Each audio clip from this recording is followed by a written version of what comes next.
team take the field for practice, how do you think they look heading into the first week of competition? We'll be ready. We started right at January 10th. Luckily, the weather's cooperated with us, but we'll definitely be ready. Our only challenge will be gelling as a team in a high-pressure situation.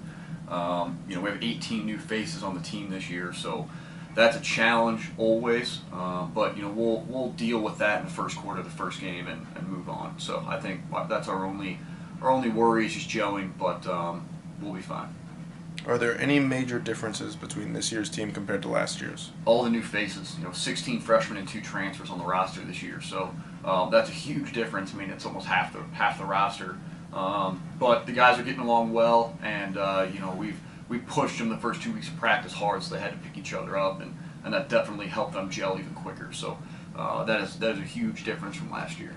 What would you say your strengths are this season, and which areas you would identify as areas of improvement? A big strength for us, I think, is offense. We returned almost all of our starters offensively, and gained a couple strong transfers offensively as well. An area of improvement, is definitely our offense. 2 seasons ago, we had the number 2 scoring offense in D2. Last year, we struggled putting the ball in the back of the net, but we're definitely going to be improved offensively. Defensively, we had 2 freshmen starting at base defense last year, so they're returning with a lot of skill they bring to the table, and they got some experience last year. So defensively, I think is going to improve as well as returning a senior goalie and a redshirt freshman and a true freshman who are pushing to start as well. Are there any first-year players that the fans should watch for? Connor Eskridge and Kevin Eskridge. Connor Eskridge is a freshman from here in St. Louis. Kevin Eskridge's older brother transferred to us from Mars Hill, another D2 school, and right now those two are pushing for starting spots at attack together. They play well together. Nick Zumbrum, a freshman out of Pennsylvania, just a big, strong, downhill dodging midfielder who's going to get some time just because of how he dodges. I mean, the kid can get to the cage. And then Lane Rommel, transfer from Marquette. He's another new face. I think he's going to do some big things for us. Who do you think will be a sleeper team in the conference this season? I got to say us. The past couple of years we finished 5th in the conference, just missing the conference tournament.